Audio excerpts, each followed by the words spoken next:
But yeah, anyway, so yeah, we've got this song we're playing mostly. Though I think as an exercise, it would be really beneficial for you to go.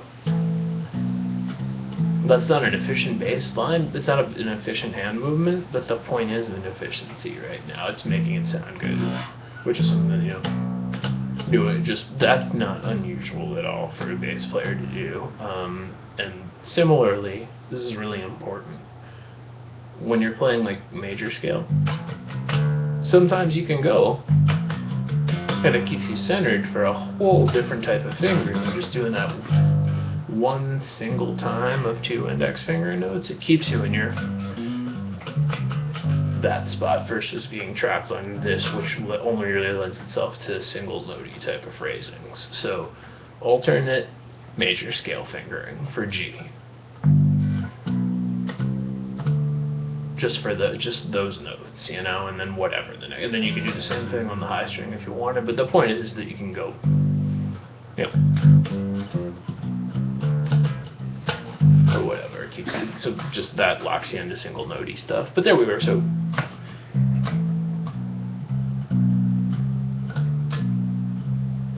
B, C, D. So it's just all right there. This is one where, you know, it's going to force the issue with your thumb placement, but, you know, just make sure that you don't feel like your pinky's a reach right now. You know, this is a good song to work on that. If I was playing this, I would move around more. So there's that part, and then we're going...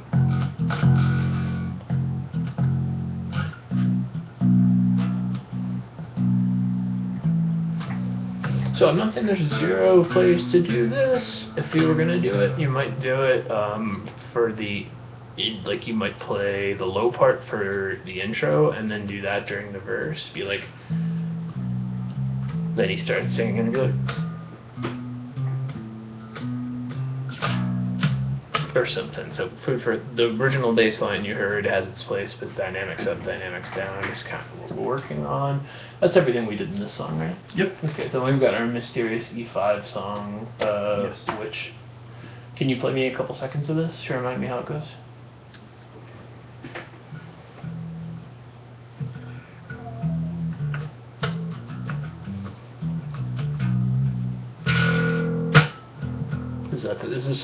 No, that's the other song.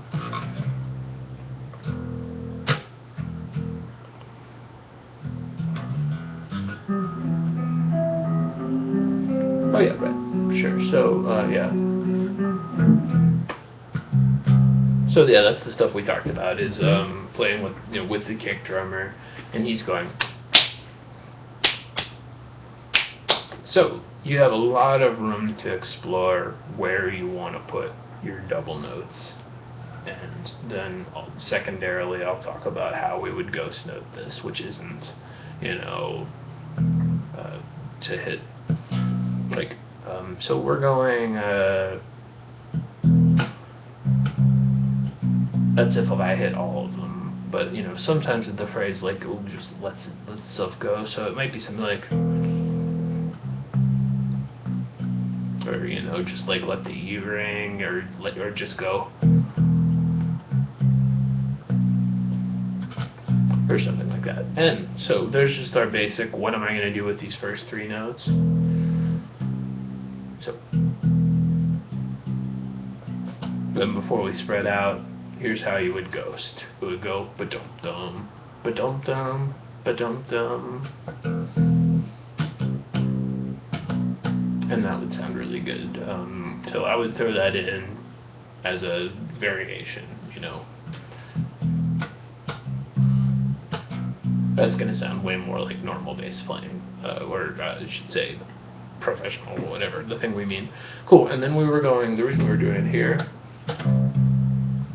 because we were going to go, and that's, you know, just B, D, you know, just like, here we are. And this is a song, again, where if I was actually playing this, I wouldn't be doing all this hyper-efficient stuff. I would just be like,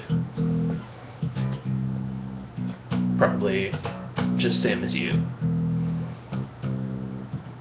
What you were using the higher E, right? right? So, I mean, this is a spot where it doesn't matter, and you can play with feel, you know? But then you just have to be cool with going... Anyway, but so we can decide that you want to... Then this is where we talked about you could use your ring finger.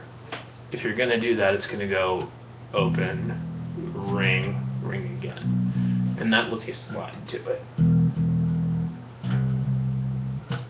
Which is going to sound good to go.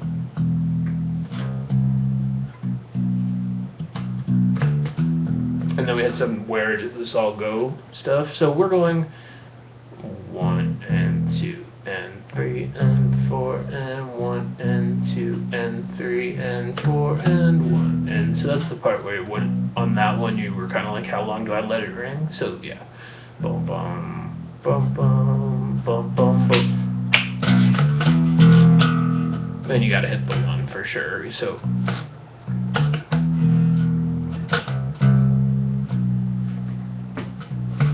and you could go where we were letting it ring was another song actually. We'll do that one. Anyway, there we are. So that's what we talked about on this song, and then there was some Mystery G thing, where I don't really, but I guess that would just go, you know. You're gonna play the deeper G. Oh yeah, for sure, man. Like 100% of the time, unless there's some really compelling reason not to, like it would mess up something else that a keyboardist was doing or something. And then what? The other one where we started. And do ask him what do you mean with these 5s, because it means nothing, and he might actually be trying to tell you something that you want to know. So seriously, ask him that, or you're remiss. Like, it's not going to be an offensive question. He'll be like, fuck, what was I saying? That means E. And this is the one where we have that hang in G. Yeah. Do you want to play a couple seconds. A couple seconds period. Oh, this is our...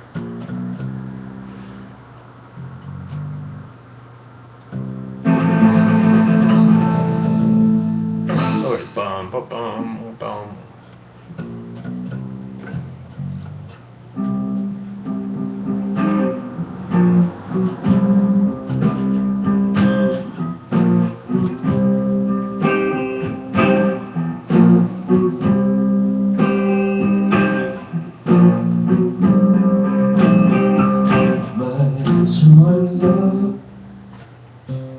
So that's where we were running into that, you know, C situation, where we talked about how if you go, it's going to be easier, and, you know, you're going to stop pushing down. We're at the 10th fret here. You're definitely not going to use your first finger or your second finger. You're definitely not going to use your pinky. You're going to use your ring finger. Like I was saying, there's going to be a lot of times where your bass line will actually be like, or, you know,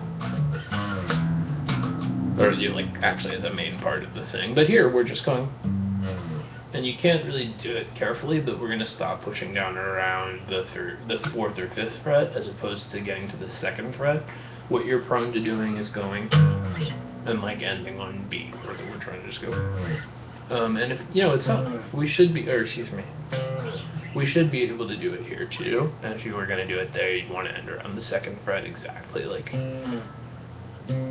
I would practice both of those, like, you know, underused, like, yeah, I mean, just whatever. So we're dismissing the notion we're going to keep everything localized. Every time there's an opportunity, we will. And then there's the, you know, the, where we decided you were going to go, yeah, so there's our E flat that we have to hit because there's no, and talking about going to D there rather, or G rather. Or whatever it was going on.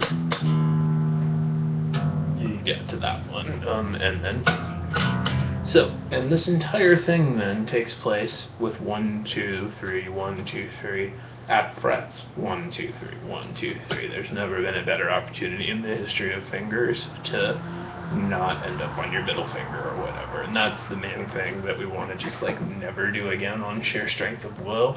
Even when you're playing with them, is like go, you know, like, and then we're laying out. So this is the part where, you know, it's like, boom, 1, 2, 3, 4, 1, 2, 3, 4, boom, boom, boom, boom, boom, boom. looking for a way to go into it, was just laying out until the 1. I forget how exactly long it was, but I think it was about that long. It was like, Yep, it's pretty long. 1, then whatever the fuck it goes, boom, boom, boom.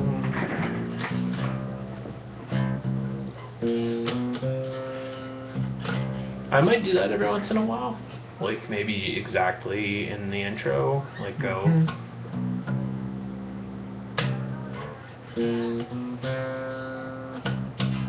But not important at all. I think I covered pretty much everything that we were doing in this song. Cool. So yeah, listen for his boom boom boom, like jump jump jump jump jump jump jump situations. And I would like, I mean, I don't know if this guy's like really touchy or whatever, but I might suggest that intro is not like could be developed. There's so much room in that. It's like Blue Oyster called "Don't Fear the Reaper" riff, or like a Creedence Clearwater Revival riff. And he's going for like minimalist, but it's kind of pointless having it there. So if you can't really think of a way to make the intro better, suggest that we just come right in to, say something like exactly. I can see that when you're playing this on your own, where you would totally do that, but with the band, it might sound better if we just we just all come in on the 1 or something, because it really sucks. Anyway, but it's not the biggest deal ever. It's just a terrible intro. It's useless, and his attempts to be minimal has led to something that just sounds like somebody warming up.